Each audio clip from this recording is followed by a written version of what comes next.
So welcome everybody. Before we start, please can I ask everybody to keep your mics off and videos off unless you're speaking, and also for the speakers, please keep your videos on. So I will have to mute those who are unmuted to keep the background noise to the minimum. Regarding the Q&A, don't worry, we will open the space at the end of the session. So please note down your questions and we will allow you to ask them later. Let me start by introducing the Newton Fund. The Newton Fund builds research and innovation partnership with countries in Africa, Asia, and Latin America to support economic development and social welfare, tackle global challenges, and develop the talent and careers. Each Newton Fund partnership is unique. UK and international partners work together to devise and deliver Newton Fund programs. Resources provided by UK are matched by the partner, building in collaboration from the very beginning. An example of those partnerships are the Newton-Khalidi in Jordan and the Newton-Musharrafa in Egypt. So, thank you everybody for joining us today in this special edition of the Newton-Khalidi Science Talks. And it's a special because as we usually plan these talks to capture the project's impact and achievement, while this time we wanted to open the floor for the Newton-Khalidi Fund female participants to share their experience and the impact they are making as individuals in celebration of special occasion. So today is actually tomorrow is the International Day of Women and Girls in Science, but we're celebrating the day today. But where does this day comes from? Over the past decades, the global community has made a lot of effort in inspiring and engaging women and girls in science. Yet, women and girls continue to be excluded from participating fully in science. In order to achieve full and equal access to and participation in science for women and girls, the Future Achiever, Gender Equality and the Empowerment of Women and Girls, the United Nations General Assembly declared the 11th of February as the International Day of Women and Girls in Science since 2015. And here I'm quoting, just allow me.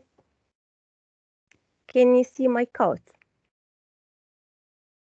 I'm sorry, I just want to make sure that you can see. Yeah, thank you very much. So here I'm quoting Marie Curie. Nothing in life is to be feared. It's only to be understood. Now it's the time to understand more so that we may fear less. Another ingredient that's making today's talk a special edition is the fact that we are honored to be hosting speakers from Egypt alongside our Jordanian speakers to share with us their journey and experience with the Newton Fund. A very warm welcome to our guests from Egypt. So now allow me to start with our first speaker, Dr. Sana Azul. Dr. Sana Azul, I would like from you to introduce yourself, your name, position, and scientific background. Over to you. Hello, everybody. Thank you for just an amazing networking between all the colleagues from Jordan and also from Egypt as well. I'm Dr. Sana Azul. I'm an associate professor at Faculty of Earth and Environmental Sciences at Al Bayt University, and also I'm the director of Women Studies Center at the same university, and my field of expertise is renewable energy, especially in geothermal energy. You're muted, Ala. I'm sorry, I keep forgetting that. So we will move to the second question. What was your motive to pursue science as a career? Actually, science for me is a way of life. So it is not a degree or a research you can do. It's the way where you could rearrange your priorities, reshape your skills as well. So for me, geology is it was and is still my inspired field, where I found really myself as maybe a mystery explorer on and also beneath the planet.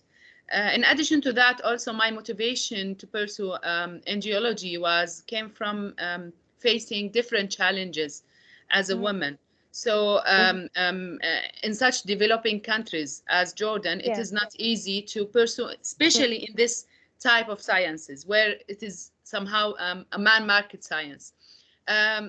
So each scientist should really rethink about how to be very practical, and also this a way of thinking, it has to be comprehensive, in a very comprehensive way, how to contribute in the achievable solutions for the current global problems, and also how to collaborate with others to develop his own country, especially for my case in Jordan, for example.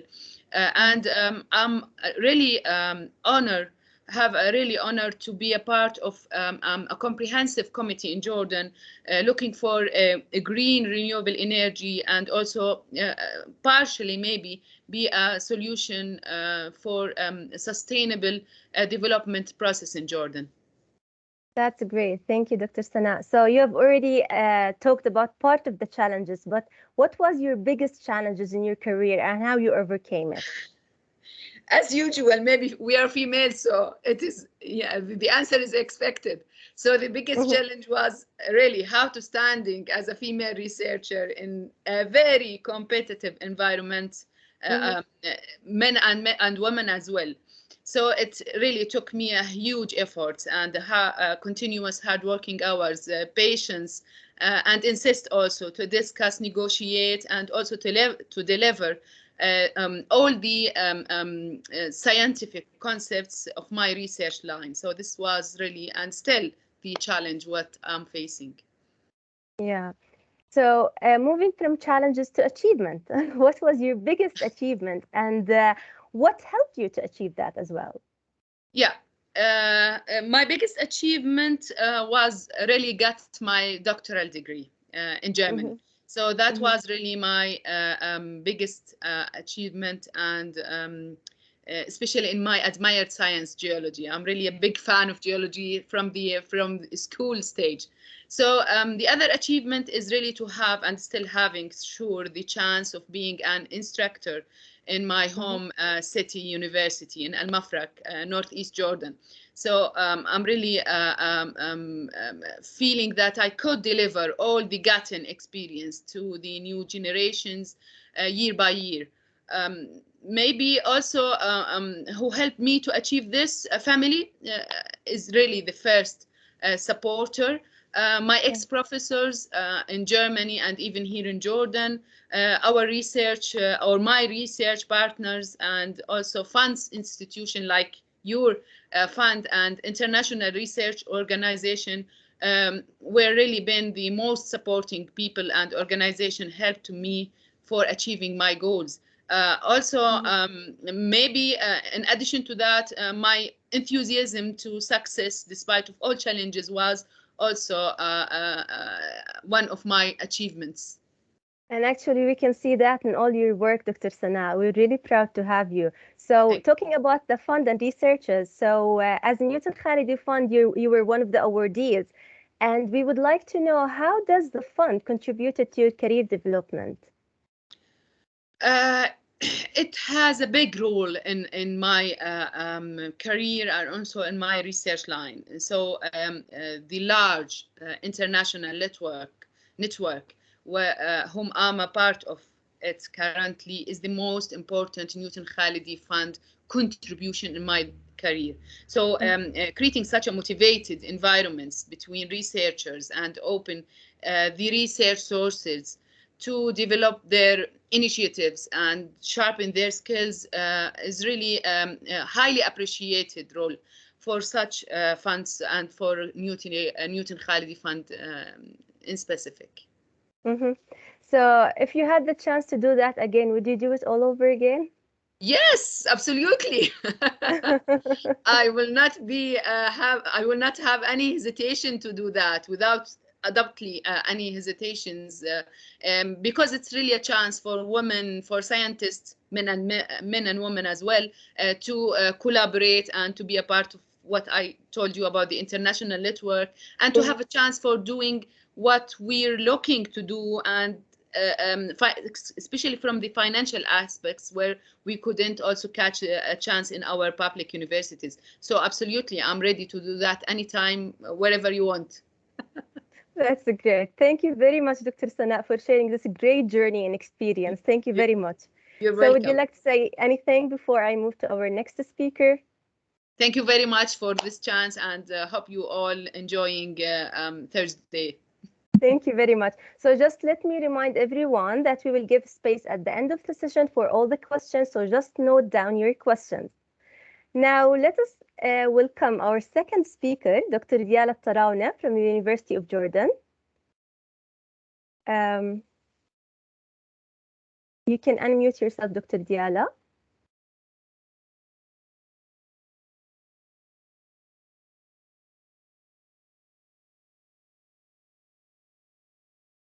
You can, Dr. Diala, you can unmute yourself. Just let me help you.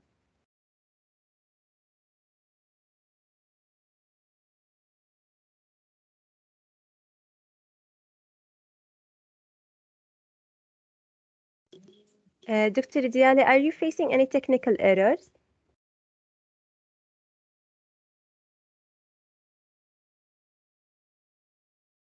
Hello.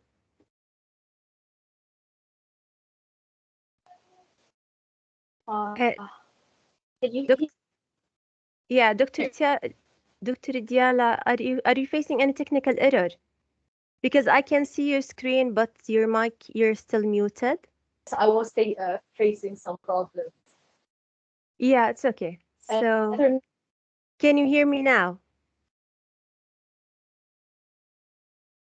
So can you hear me now? Yeah, I can hear you now. Okay.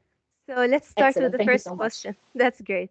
Let's start with the first question. We would like you to introduce yourself, your name, position, and scientific background.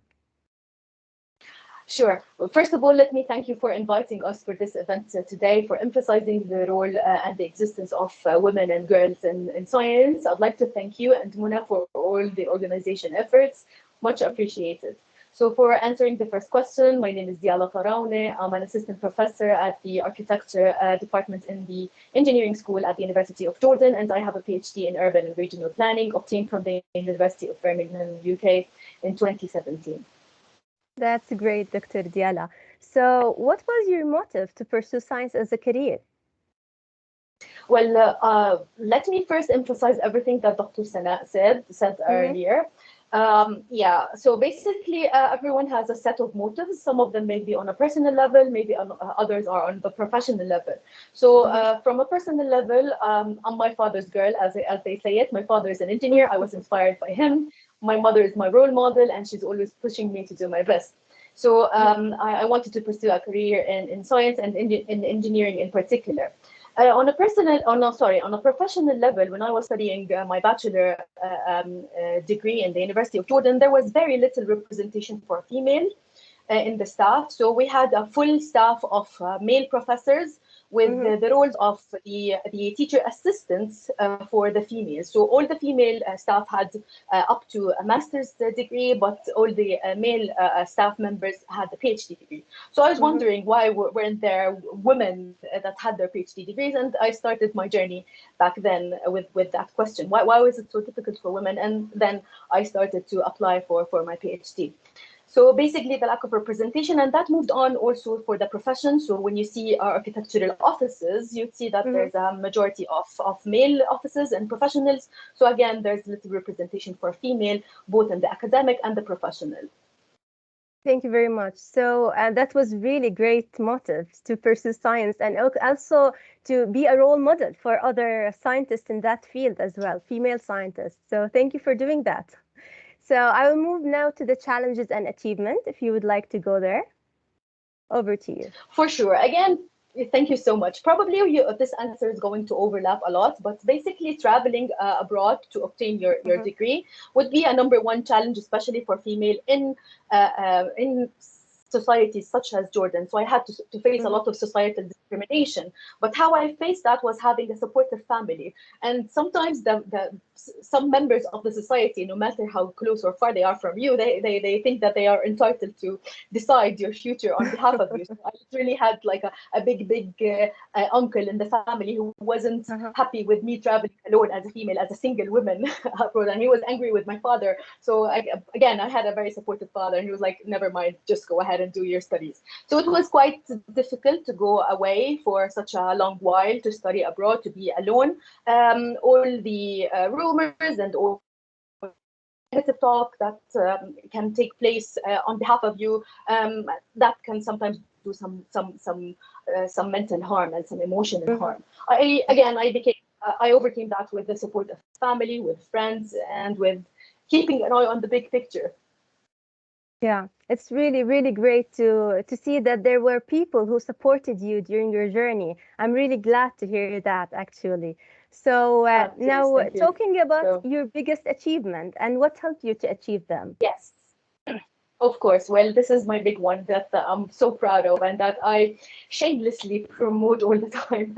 I became the first female chairperson for the Department of Architecture in the School of Engineering in the University of Jordan since establishment. So basically, I was the first chairperson in the engineering school in total. So there were not any female chairpersons for the civil department, mechanical engineering, computer engineering, and that is since the establishment, so since the 1970s. So you paved the road for them. I wouldn't say that. If someone else can say that, then that's okay. I wouldn't say that. It was a struggle for sure because the position wasn't easy at all, being the only female in the department, the youngest as well, with a male-dominated faculty. But again, I had all the support from my colleagues. It wasn't a difficult task with the supportive group of professionals. So basically, this is so far my biggest achievement. Something else I'd like to share with you and everyone attending today. I just came back from the Jordan Engineering Association and I officially ran for elections for the 2022 round for the architecture division. And if I get enough votes and win, I will be also the first woman to have that position in the Jordan Engineering Association. And this is very important to mainstream gender in decision-making roles. So we need more women in places where decisions are made. That's really great. That's really great. And we wish you all the luck. And we wish you all the luck for that. So now talking about the Newton-Khalidi journey. So I want to hear more about your journey with Newton-Khalidi Fund. How did that fund contribute to your career development? For sure. The first time I heard about Newton-Khalidi Fund, a colleague was doing a workshop and I participated only as a participant. I took part as a participant. So, and when I became part of that experience, I decided that I'm going to guarantee that grant for the coming year. And this is what happened. I started communicating with my counterpart in the UK and we developed a proposal and we did all the communication and so on and so forth. It helped develop me on a personal and a professional level. On a personal level, I think I gained a lot of skills that an academic wouldn't necessarily have, including the communication skills, yes, the time management, and skills that you don't necessarily use in the academia. And this was also important for my professional development. I made a lot of connections both in Jordan and in the UK, and it does what it says exactly. It is an opportunity for the young professionals as well, because a lot of the times when the researchers are well established, it's easier to get involved in research. But we need more space for young researchers to make connections, to build collaborations, and to move on with research. Yeah, we're really happy to hear that, Dr. Diala. So last but not least, so if you had the chance to do that, would you do it all over again? For sure, and I would encourage anyone else also to take this opportunity because it has so many benefits on me personally and professionally. And this fund is very generous, is very targeted to important issues. And for example, in our project, we're trying to look at the idea of regenerating cities after crisis, and it's quite an opportunity to collaborate on issues that are critical and that need a lot of attention. So having a fund that caters for these needs is very essential and crucial, and I would encourage anyone else also to participate, and I'm probably going to participate once again. Thank you very much. Thank you very much, Dr. Diala. Thank you. And thank you for your inspiration, actually. Would you like to add anything Of before course, we thank move you. to our next speaker? No, no, just Thank you. happy to meet everyone. I'll see all the questions later. Thank you very much. So now let's move to our next speaker, Engineer Ragad Darwish. Hello, Um, everyone. Hi, Ragad. How are you? Hi, thank you. I just want to check if you can hear me clearly. Yeah, we can. So I hope everybody can hear Ragad clearly. Yeah. Okay, great then. Okay, that's great. So let's start with the same question, Ragad. Would you start by telling us your name, position, scientific background? Sure, definitely. First of all, it's my absolute pleasure to be here in this talk, as this is my first scientific talk, let's say. And I'm really glad to be beside those fundamental think tankers in Jordan and Egypt. So my name is Ragad Darwish, and I'm currently a technical support intern engineer in Legrand Company. It's an electrical French company, which is a global specialist in digital and electrical infrastructure. I'm a fresh graduate electrical engineer from the University of Jordan. I have graduated in June 2021. During my internship in Legrand, I have gained sufficient background in the business and technical aspects in so many products line. Some examples of them, but not limited to the power sector and the home automation and smart homes in specific. So yes, basically that's what I'm doing right now. That's great. So what was your motive to pursue science, Ragad? Frankly speaking, I would second Dr. Sana and Dr. Diala in everything they said. And as Dr. Diala said, that I think that our answers is going to overlap, obviously. Exactly. But I do believe that science in general, like scientific facts and all those scientific, let's say, theories, I believe in my point of view, they strikes me on a daily basis since I was a child. I'm really impressed with the way that science explains things and they make everything make sense at the end of the day. So I really do love the logic of science, let's say, and pursuing a career in science, it's just because to emphasize the fact that science, I do believe it's the fundamental aspect in this life, and it's what makes everything make sense at the end of the day. So for me, science is let's say is life, and science what makes everything make sense. So that's why I have chosen to pursue a career in science. That's great. And using the science as the fundamental fact, actually, really, this is great because we have seen that during the COVID time, that's how the importance of science and how people were seeing the importance of science at that time specifically. So that's really great to share that.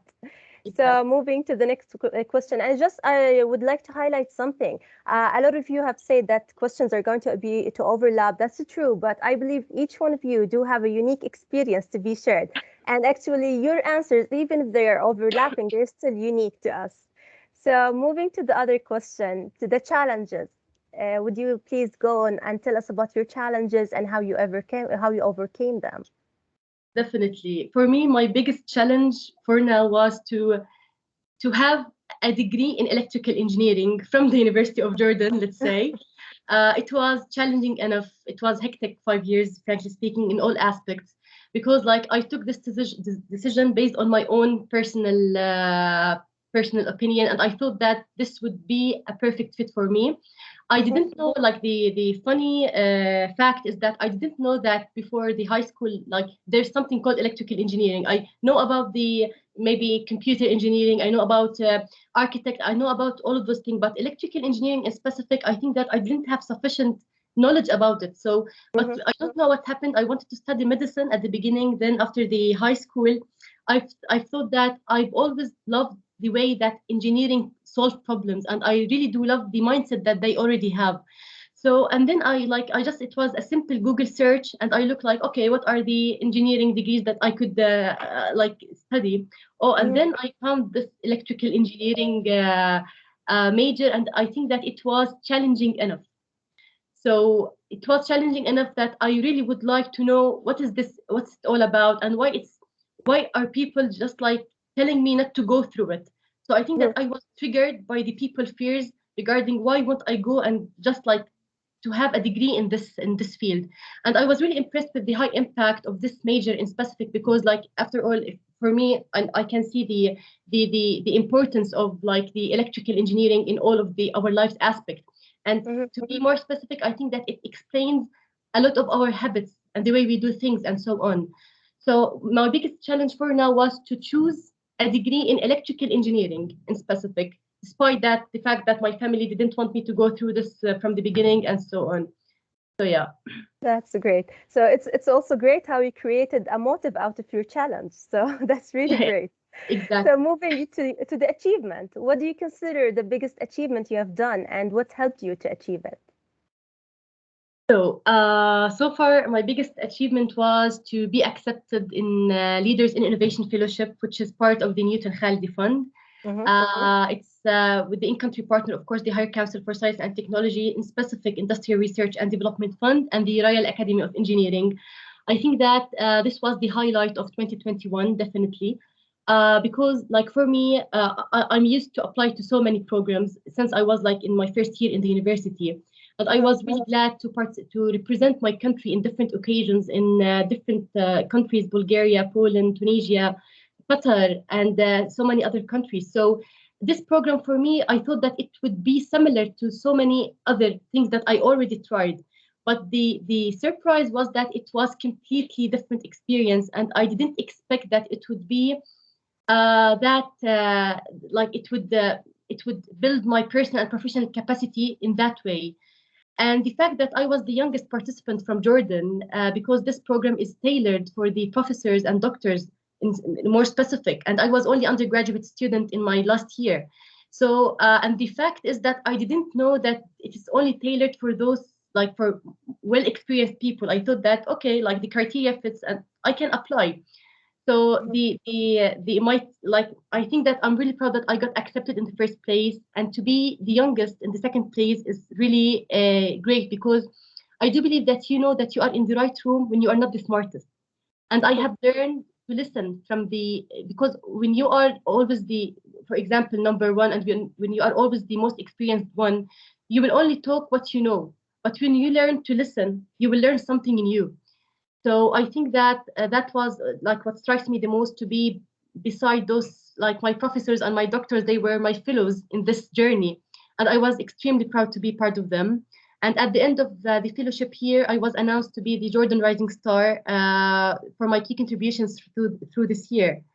So I think that LIF, or Leaders Innovation Fellowship, it was for so far my biggest achievement. I'm really proud that I've been through this journey. So I'm really glad to hear that your biggest achievement was like we contributed to your biggest achievement and it was part of Newton-Khalidi Fund. So you've already actually answered the second question, but if you would like to add anything to how more the fund has contributed to your career development or to your future vision, if you would like to add to that more, just go on. For me, I think that what it contributed is that I have adopted, let's say, the mindset of being a global citizen, if I could be precise. Because being a global citizen, I think that it's something that we're not used to it. We don't know what a global citizen mean. But I do believe that after my journey, let's say after LIF journey, I have noticed that being a global citizen, it's when you no longer only focusing on yourself as an individual.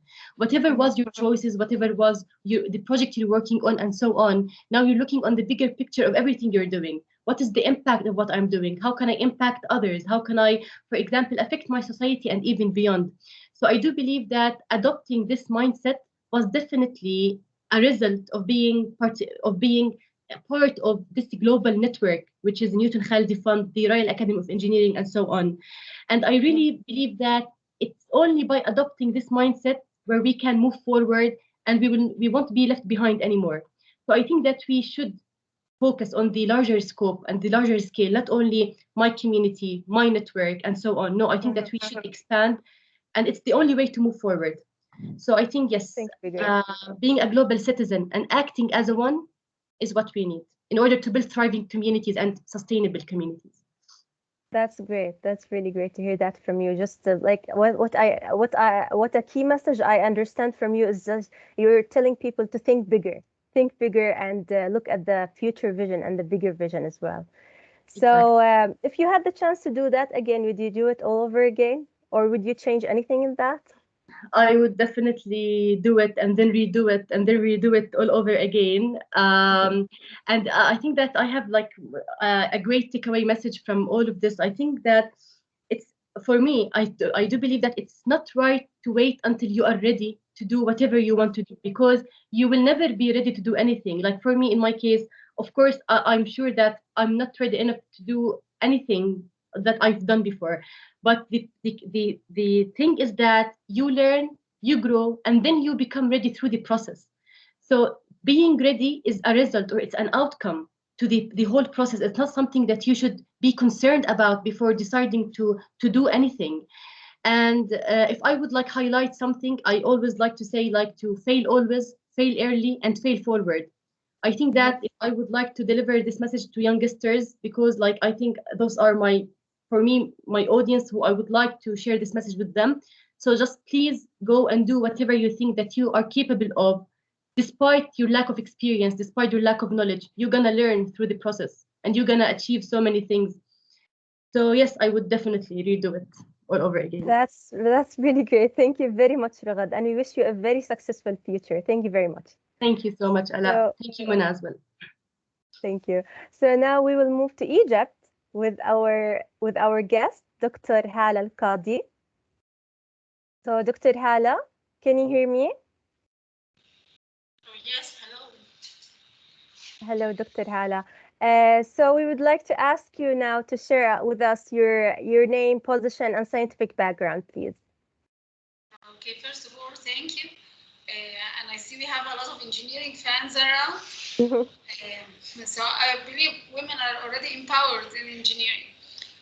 I'm a civil engineer. I got my PhD in structural engineering in the United States, from the United States. I'm currently the Dean of Engineering of Medina Higher Institute of Education. And my main research interest is the innovative construction materials, namely the nanomaterials, the eco-friendly nanomaterials, and that's all. That's great, Dr. Hala. So what was your motive to pursue science as a career? Part of it is traditional one, because I was going into my mom's footsteps. She's a scientist. She's a famous scientist. So she was my role model. She's still my role model. And the second, as an engineer, I had a lot of questions. Why civil engineering is going always the traditional way? We always construct buildings with the same construction materials, the same concrete, same steel. And why can't we start looking around for more this?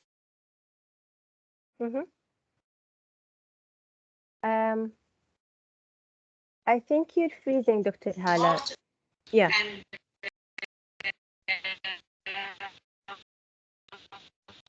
Dr. Hala, you're facing a bit of technical issue. When I started. Yeah, we can hear you back again now. You were facing a technical issue, so you were. Now? Yeah, now it's working. Go on, please. That's why I decided to be a blend between a professional engineer and a scientist. That's great. So now we want you to tell us a bit about your challenges and your career, and how you overcame your challenges in your career. The biggest challenge was every woman with a career challenge, how to raise your kids without losing your life as a professional engineer and as a scientist. The biggest challenge was raising my kids while I was going through my PhD in the United States, alone in a foreign country with a baby. Actually, having a baby, their first baby, is quite a mess itself. So that's what was, yes, my biggest challenge. And I overcame it actually with my husband's support. I can't deny that. And my friends, I got a bunch of very supportive friends down there in Florida, and I owe them a lot of help.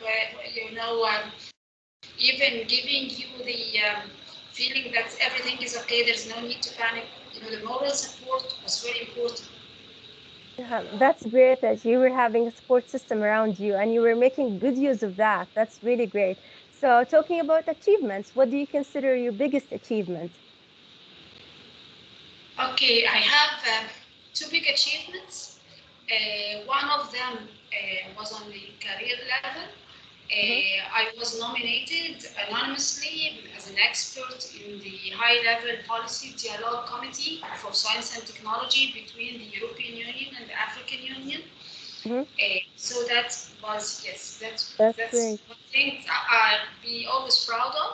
The second thing, which much more nearer to my heart, that I built my pilot model to take my research innovation to a real life step to be applied and to be commercialized. And that's the real achievement I'm very proud of. That's awesome. That's really great. So now the other question: How did Newton Musharrafa fund? Because Dr. Hala is from Egypt, and she was supported by Newton Musharrafa Fund, as I explained in the beginning. So how did the Newton Musharrafa Fund contributed to your journey? The Newton Musharrafa Fund contributed directly to my second achievement. As I was funded to build this pilot model, I started first with the way to scaling up my model through Lift4, and I got some very good push towards looking at my innovation differently, that it's not your baby and you're proud of it, that it's time to let it go and commercialize it. So I applied after returning to Egypt to the second phase of the Newton Musharrafa Fund to take my lab model to the pilot scale or full scale modeling, and I won the fund. And actually, the last field experiment was performed yesterday, and we are all set to announce the results within a few weeks. That's really great, and I'm happy. I'm happy that you're sharing this on our platform. I'm really happy. So, Yes. if you had the chance to do that again, would you do it all over again? Oh yes, sure. Yes, I enjoyed the couple of weeks I spent down there in London with a blend of Chinese and Indian colleagues. We shared some tough times there. We went through the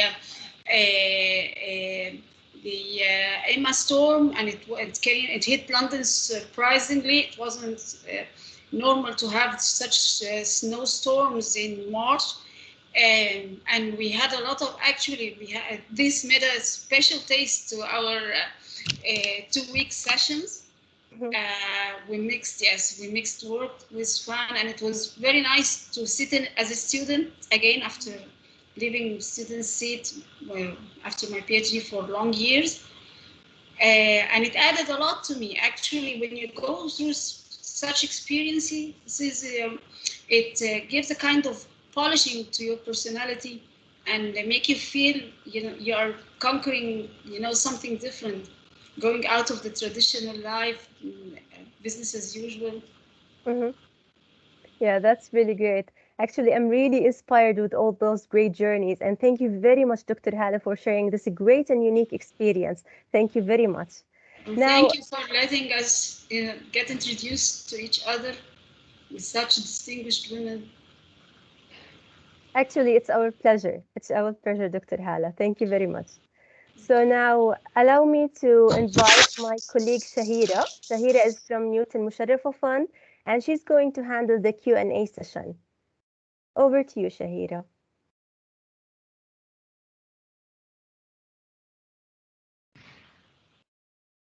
Hello everyone. It's very interesting to sit here and listen to all what you all have to say. I didn't plan anything for this session particularly, so Ala, feel free to guide me if you want me to ask certain questions. But I think if you don't have a predetermined structure for the session, that maybe we can ask the panelists if they'd like to ask questions to other panelists of themselves. Yeah, it's fine, Shahira. Just go with the flow, and just we're going to answer any questions written in the chat. Other than that, just go with the flow. I haven't seen any questions in the chat so far, so why don't we try by asking maybe a question on relevance and context between Jordan and Egypt, or if there were any similarities, for example, in the challenges in your career, given that both countries are Middle Eastern. And the question is for the panel: were there any challenges that you could relate to? So I can see Dr. Sana, you raised your hand. Just go on, please. That's exactly was my question to also to the Egyptian side. But anyway, I could also answer from our side. Feeling that maybe the Arabic women in general, and maybe also on international scale, because we've been in Europe or in USA or wherever we've been to getting our degrees, more or less have these same challenges.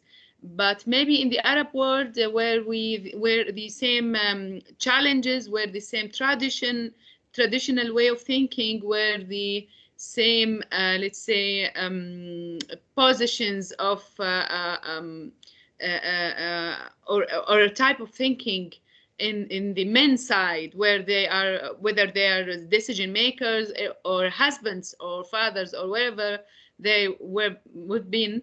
I feel that the Arab women maybe more or less face the same challenges, and even if she will be in her country or on board.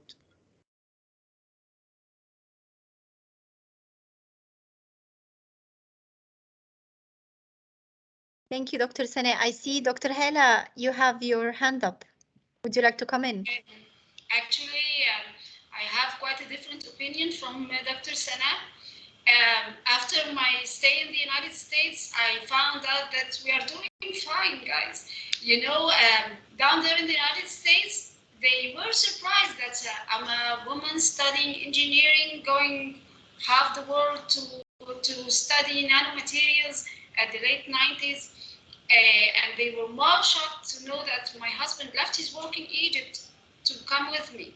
So actually, we here in the Arab countries, especially in Egypt, and from my trips to Jordan, women are already empowered to a great extent. We feel that in the United States, women are more empowered. No, it's not. I don't believe that. In my school in ocean engineering in Florida, most of the students were men.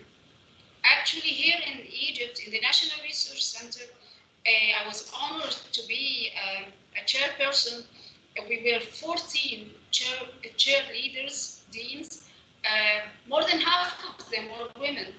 So it's not, women are actually, no, there's no gender problem, big gender problem in the Arab world, as we believe in Egypt, namely in Egypt, and to a great extent from what I saw in Jordan. I am not very aware of the other Arab countries. But here in Egypt, you will find senior scientists, 90 plus years old, mashallah. Dr. Farhonda Hassan, she passed away last year, and she was a role model. Actually, she was my role model. She was full of life, full of activities till the last minute. And she got her PhD over 50 years ago, or 60 years ago. So we are creating a problem which is not that big. There is a problem to some extent, but it is exaggerated, actually. That's my opinion. That's very interesting, and I think it adds to the richness of the discussion. And the reason why we think these platforms are useful really is that we listen to each other's point of view. So I think I find it more interesting when there are contradicting things to say. Any more reactions from the floor? Because I'm thinking of another question now. If you won't ask, I will.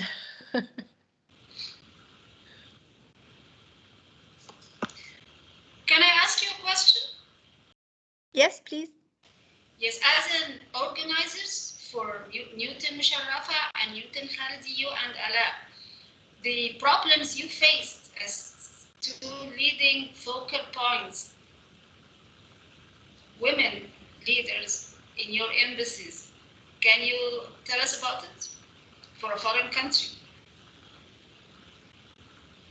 Yes, I could. Ala, would you like to go first? Yeah, actually, to be honest, I just joined in September 2021, and I don't know I don't want to have this idea that we don't have challenges along our way. Of course, we did have a lot of challenges, but since I began just newly in this area, I mean not this area specifically, but newly in this position actually. Um, I couldn't like tackle just a specific challenge along. Maybe just keeping the people motivated to join and to talk and to engage at this specific type of the fund. So this would be my point for now. What do you think, Shahira? Well, I've been working for the British Embassy for over 8 years now, and I have to say I enjoy a workplace that really respects and supports leaders despite of their gender. And what the embassy is looking um, to enrich really is a caliber or a cadre of empowered leaders. And for me, that sits very well with my principles. So I think I was lucky enough to work at a place where it just doesn't. I mean, it looks at equal opportunity everywhere, and it doesn't. And at the same time, it respects with personal life and work-life balance, regardless your responsibility being man and woman. So, for example, at the embassy, there is a parental leave of absence, for example. So, uh, I'm sure you are aware, but just to clarify. This is maternity for men. So when their wives have, when the family have a baby, they actually can get time off to support their wives, and it can reach up to from 3 weeks to 3 months. Actually, some of them, and the pay really differs. It's not in the Egyptian law, but it's in the British law. And I respect that the legislation and the regulations actually support the thinking and the perspective in the embassy. However, for example, me as an Egyptian, the law does not support that for male workers, but the working environment provides that. So I take the sweet spot where I can, and I enjoy it. I live with it, but I really hope to see some radical changes in the laws and regulations of on Egyptian laws. That said, I don't know if you would agree with me, Dr. Hela, the Egyptian government actually offers good um, regulations that support working conditions for women, so and mothers as well, unlike the private sector, for example. So they would give long maternity leaves, they would give them leave of absence if they want to do studies further down the line, and so on. So the law really encourages publicly employed women to do the job. Yes, that's I true. think I gave, sorry, go ahead. That's true. I remember Tony Blair took parental leave of absence, and he was the head minister of Britain. And I want to add that my husband he accompanied me in my scholarship, my PhD scholarship, and the Egyptian government paid for all his expenses, his travel, accommodation, and everything. So by law, I can be accompanied by my husband and my family and get fully paid for the whole family to get my PhD. So that's, of course, that's a very good spot. Maybe men will ask to be more empowered and get some vacation as women when they get kids. They have the right actually to enjoy their kids. It's a very sweet spot. And just to add one Exactly, and thing to rightly that, so. And one, Sorry, Ale, I've cut you in. Are you saying something? No, it's okay. It's okay. I was just going to say that I like the idea that you said that how when a leader does that, like as a role model, take the parental leave, or even like either a male or female leader does that, it's good, like because you create an opportunity for other people and you act as a role model for them to take that part of life and to balance between work and life. So this is really great point to highlight. And I think generally it's easier to write the law, but it's more difficult to fight the culture. And in countries where I come from, I think the culture can be more difficult to navigate across. So I was wondering, from your experiences, what do you think about that statement, and whether you have something you want to share?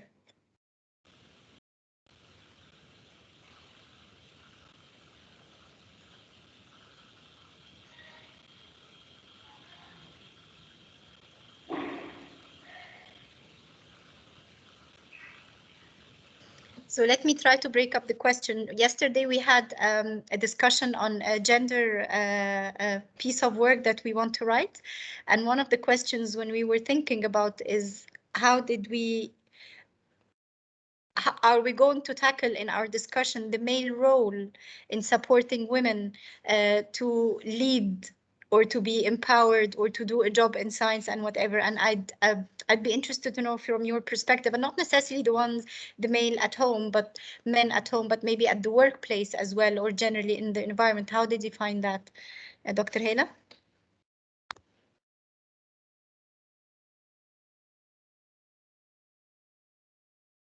You are on mute. Can you please unmute yourself and say again? It unmuted automatically. I was joining a session about women and youth empowerment, and I saw a very amazing statistics about women and how they share in different positions.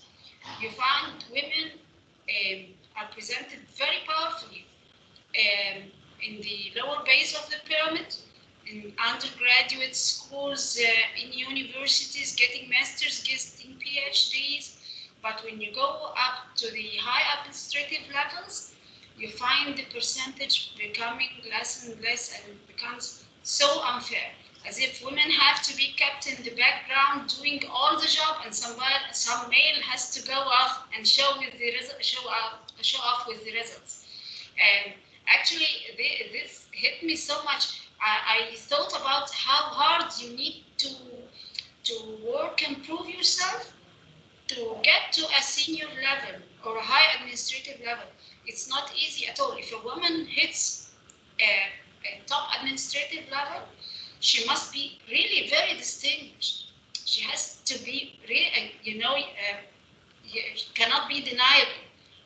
And a man with an average skills compared to this lady can go far beyond the position or the post she got. And all of us felt that.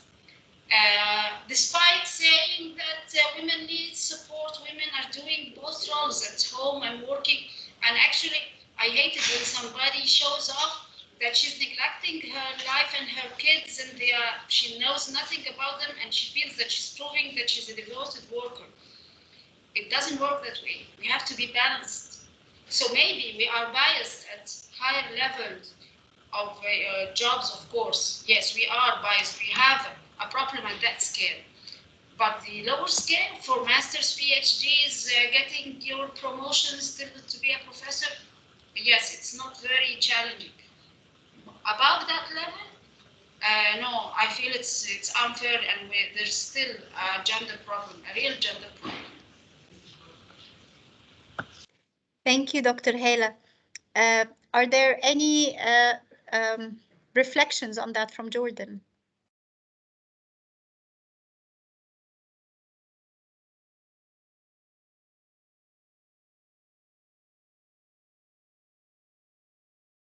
Dr. Sana? Yes, maybe I will emphasize on what Dr. Diala and also my other colleagues say that without the support of men, either they are fathers or husbands or sons maybe, or colleagues, we couldn't reach what we are doing now. So I believe that it is a puzzle. So we couldn't really did that without their support, without our family support, which those families are 50% are men. So yes, I do believe that the men role, if I understood your question, the men role are really very impressive and very supportive to motivate us for our for targeting or to catch our targets and achieve achievements. So this is my opinion. Thank you, Dr. Sana. Dr. Hela, is this a legacy hand or do you want to come in again? You are muted. I forgot it up. No. Thank you. Are there any other reactions from across the participants? I think one of the participants is trying to write something, but we didn't receive any message yet, Doctor. Well, that's all right, Dr. Muhammad, if you'd like to unmute yourself and come in.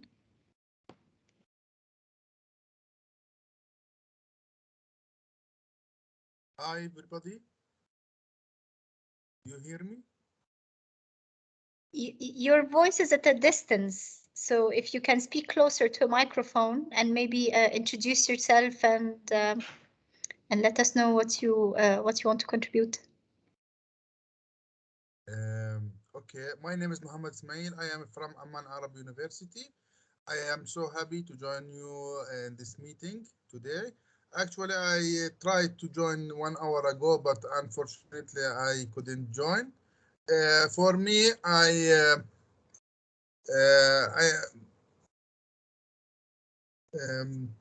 I support women, but I think something you can ask and something you can't. This is maybe the rule of life. Even for men, we can't ask for everything, and women can protect themselves and be good. That's all. Thank you very much. Thank you, Dr. Muhammad. I think we have a contribution from Dr. or Mrs. Shuruq. Please unmute yourself. Come in. Hi, it's Shuruq. I'm a final PhD student at UCL School of Pharmacy, and I came from industrial background. I'm doing a PhD in industrial pharmacy and process engineering. And in both fields, the industrial part in Jordan, and I was in the academic part for 2 years as well, men have been empowered for so long that we will find the resistance. It's getting better and better, but we'll still find this resistance. And even in UCL, the Department of Chemical Engineering, in my group, I'm the only girl. So it's not easy, it's challenging. We have to work harder and harder and harder to prove that we are able to do the same jobs that they are doing. At the beginning, when I started, sorry if this is too personal, I needed them to deattach things, fixing up reactors. Now I'm doing everything by myself, knowing the right techniques.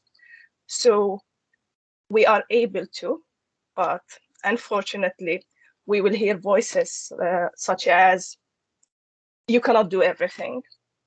We are able to do everything if we know the right technique. And thank you very much for this insightful talk. I didn't know that in Newton-Khalidi exists in Jordan, like Newton Musharrafa in Egypt. I just recently learned from the Jordanian embassy in the UK. And I'm happy that when I'll come back to Jordan next academic year to work in the Hashemite University, I'll have options. And thank you very much. Thank you very much, Dr. Shuru. That's an interesting intervention, really. Thank you. I think just because I have the microphone or the speaker on, I really like your intervention, Dr. Shuru, if I may, simply because it's true, right? It's realistic. And despite the fact that maybe in some countries they enjoy the legislation or the framework to empower women, but again, it boils down to the culture.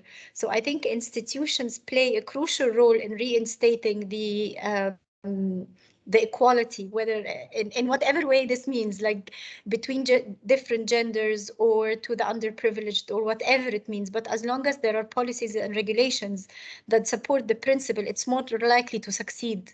And I think, for example, in Egypt more recently, there has been presence of women taking ministerial roles.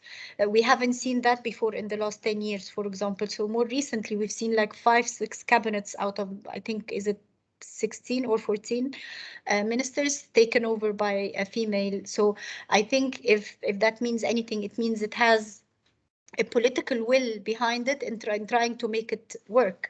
However, subtract that political leadership or direction, that most probably will not as happen or will not be as evident. And international institutions or international development agencies are trying to reinstate those principles through either the SDGs or gender equality acts or whatever policies they have within the institutions. But if those are subtracted from any equation, culture will take over and it will become a problem again. So I think it's a good point, but also a point of frustration somehow in terms of consistency and the growth of the disparity, really. Why there should be a disparity? You shouldn't. But anyway, I think that's just me. I'll stop here if there are any reactions like mine.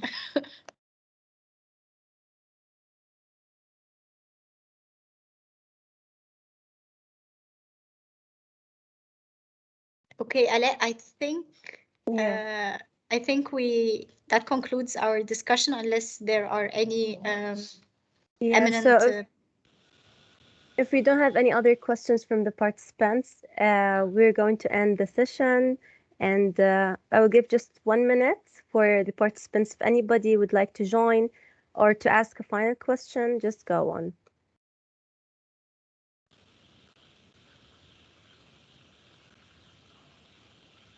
Okay, so here we come to the end of the journey today. Thank you very much for our speakers to join us today and for sharing this unique and great experience. I really enjoyed the journey. I really enjoyed the discussion with you. It was great, and I learned a lot today, actually. So thank you very much. And until we meet again, our next science talk, thank you, everyone. Thank you, Shahira, for the support, and thank you, everyone, today. See you in our next science talk. Bye. Thank you very much. Bye-bye. Thank you. Bye. Good day. Bye, Thank you, everyone. Ola. Have a It's nice wonderful weekend. to meet you. Bye.